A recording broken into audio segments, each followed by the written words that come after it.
আসসালামু আলাইকুম প্রিয় দর্শক, কেমন আছেন সবাই? আশা করি সবাই ভালো আছেন। আল্লাহর রহমতে আপনাদের দোয়া আমিও খুব ভালো আছি। আমার ঘরে অনেকগুলা চীনা হাঁস, এখান থেকে আমি একটি হাঁস আমার খরচ হয়েছে, সেই হাঁসটা আমি আজকে রান্না করে আপনাদের সাথে শেয়ার করব। আমার ছোট মেয়ে একটি হাঁস ধরে নিয়ে আসছে। এই হাঁসটা দেশি আর চীনার সাথে মিলে খরচ হয়েছে, তাই ভাবলাম আজকে এই হাঁসটা রান্না করে আপনাদের সাথে শেয়ার করব।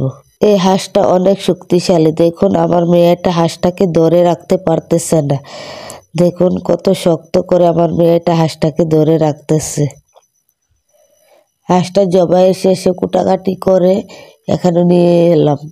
আর দেখুন অনেকগুলা মাংস হয়েছে, আর মাংস টুকরাগুলো অনেক সুন্দর, যেন গরুর মাংসের মতো। আর এখানে প্রায় 1 থেকে 1.5 কেজির মতো মাংস হয়েছে। মাংসগুলা ধোয়া শেষ হয়েছে। এখন আমি মশলাগুলো অ্যাড করব। একে একে উপকরণগুলো দিয়ে দেব। প্রথমে দিয়ে দেব পেঁয়াজ কুচি। 1 বাটি পেঁয়াজ কুচি দিয়ে দিলাম।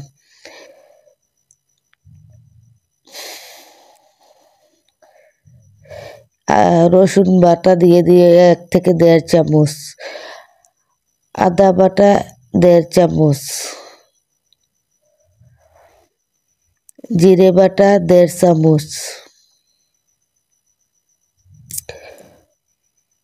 ধনিয়ার গুঁড়া 1 থেকে 1.5 চামচ দিয়ে দেবেন।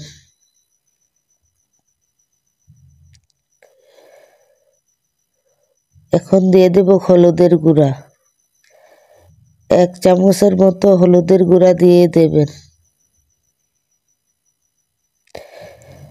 2 টেবিল চামচ মরিচের গুঁড়া দিয়ে দেব।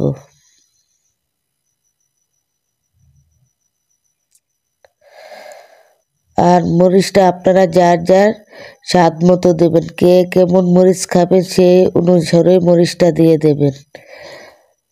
একটু হালকা গরম মশলা দিয়ে দেব পরিমাণ মতো।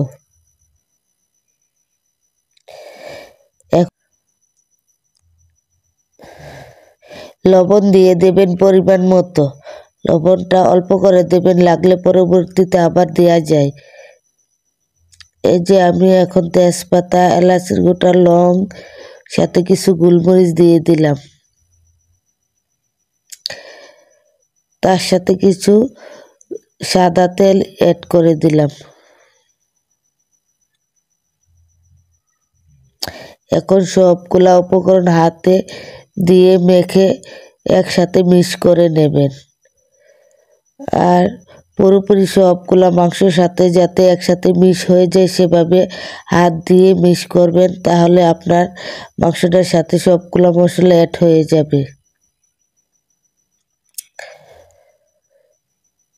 মশলার সাথে মাংসগুলা একসাথে ভালোভাবে মেখে নিয়েছি, যাতে আমার মশলা ভালোভাবে মাংসের সাথে মিক্স হয়ে যায়। তারপরে আমি একটু পানি দিয়ে দিলাম, যাতে আমার মাংসগুলা কড়াইতে যাতে একটু তেলের সাথে লেগে না যায়। এখন আমি কড়াইয়ে বসিয়ে দিয়েছি। একটা পেঁয়াজটাকে নেড়ে চেড়ে একটু লাল করে নেব। একটু বাদামি হয়ে গেলে কালারটা সুন্দর আসবে, তাই আমি একটু নেড়ে চেড়ে বাদামি করে নিয়ে তার সাথে আমার যে মশলা মাখানো মাংসগুলো আছে সেটা আমি কড়াইতে দিয়ে দেব। এই যে আমার আগে থেকে মশলা মাখানো মাংসগুলা কড়াইতে দিয়ে দিলাম। এখন ভালোভাবে মাংসগুলা আমি কষিয়ে নেব। আর মাংস কষানোর মেঝে অনেক সুস্বাদু হয়। আপনারা চেষ্টা করবেন যাতে ভালোভাবে মাংসগুলা কষে যায়। এই যে অনেকক্ষণ ধরে আমি মাংসগুলা কষাবো, তাতে আপনারা বুঝতে পারবেন যে মাংস কষানোর মেঝে অর্ধেক রান্না হয়ে যাবে। এভাবে হাঁসের মাংস রান্না করা আমার ছেলে মেয়েরা খুবই পছন্দ করে। তারা খুবই পছন্দ করে এই রান্নাটা খায়। আর তাদের জন্য আমি অনেক চেষ্টা করি অনেক ভালোভাবে রান্না করার। আর ছেলে মেয়েরা খুশি থাকলে মা খুশি থাকে। এখন আমি একটা ঢাকনা দিয়ে মাংসগুলা ঢেকে দেব। কিছুক্ষণ তো রেখে দেব। প্রায় 10 মিনিট পর ঢাকনা উঠিয়ে দেখে নেব আমার রান্নাটা কতটুকু হলো।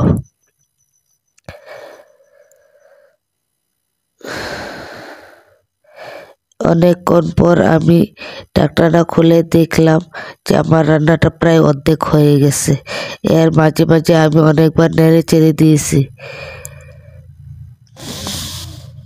অনেকটাই সিদ্ধ হয়ে গেছে মাংসটা। এখন আমি একটু অল্প গরম পানি দিয়ে দেব। আপনারা চেষ্টা করবেন গরম পানি দেওয়ার জন্য। আমি আগে থেকে একটু গরম পানি করে নিয়েছিলাম, আর সেটা এখন আমি দিয়ে দেব বেশি। আর মাংসের মাঝে একটু গরম পানি দিলে ভালো হয়, যে তাড়াতাড়ি মাংসটা একটু সিদ্ধ হয়ে যায়, আর গরম পানিতে মাংসের টেস্ট অন্যরকম হয়।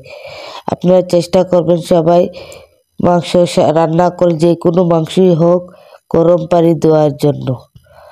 এখন আমি পরিমাণ মতো পানি দিয়েছি, যাতে আমার মাংসটা বেশি ঝোলও রাখবো না, আবার একেবারে ভুনাও করব না। এখন ঢাকনা দিয়ে কিছুক্ষণ রেখে দেব, যাতে আমার মাংসটা আরও অনেকটা সিদ্ধ হয়ে যায়। এখন আমি ঢাকনা উঠিয়ে দেখি আমার মাংসটা আরও অনেকটা পানি শুকিয়ে গেছে। এখন আমি কিছু কাঁচামরিচ আর 2টি টমেটো কেটে দিয়ে দেব, আর এগুলো দিয়ে ভালোভাবে মিশিয়ে নেব। কিছুক্ষণের মধ্যে টমেটোগুলা গলে যাবে, আর তরকারির ঝোলটা অনেকটাই গাঢ় হয়ে যাবে, আর তরকারিটা দেখতে অনেক সুন্দর ও কালারফুল হবে।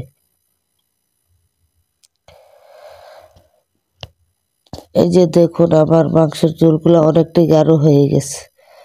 আর এইভাবে আপনারা হাঁসের মাংস রান্না করলে দেখবেন বাসায় সবাই চেটেপুটে খাবে, আর আপনার খুব প্রশংসাও করবে। আর মাংসটাও কিন্তু যেমন দেখতে কালার হয়েছে, খেতেও খুব সুস্বাদু হয়। এখন আমি ঢাকনা উঠিয়ে দেখিয়ে দেব আমার মাংসের কালারটা কিরকম হয়েছে।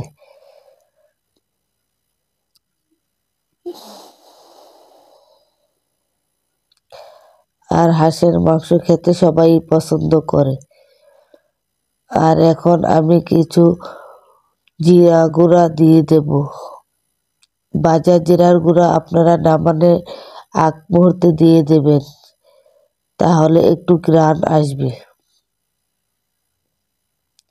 আমি অল্প পরিমাণ একটু ভাজা জিরার গুঁড়া দিয়ে নেড়ে চেড়ে নিয়েছি। আমার রান্না প্রায় শেষ হয়ে গেছে। এখন আমি আমার রান্না করার তরকারিটা চুলা থেকে নামিয়ে নিয়েছি। দেখতে খুবই সুন্দর হয়েছে। দেখুন, রান্না করার তরকারিটা খুবই সুন্দর ও কালারফুল হয়েছে। আপনারা সবাই চেষ্টা করবেন এরকমভাবে রান্না করতে, তাইলে দেখবেন বাসায় সবাই খেতে খুবই পছন্দ করবে। আর এই রান্না করা তরকারিটা আপনারা ভাত, রুটি দিয়ে যে কোনোভাবে খেতে পারবেন।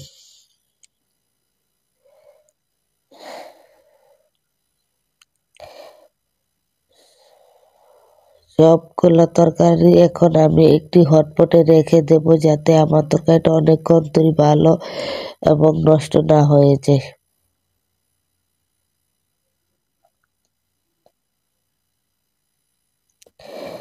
এরকম রান্না করলে সবাই খেতে খুব পছন্দ করে, আর আমার ছেলেমেয়েরা তো খুবই পছন্দ করে। আপনারা সবাই চেষ্টা করবেন এভাবে রান্না করতে, তাহলে আপনাদের বাসায় সবাই এরকম হাঁসের মাংস খেতে পছন্দ করবে। যদি আমার এই ভিডিওটা আপনাদের কাছে ভালো লাগে, তাহলে আমার চ্যানেলটা সাবস্ক্রাইব করে দেবেন, আর লাইক ও শেয়ার করে দেবেন, আর নতুন নতুন ভিডিও পাওয়ার জন্য আমাকে কমেন্ট করবেন। তাহলে আমি নতুন নতুন রেসিপি করে আপনাদের কাছে শেয়ার করব।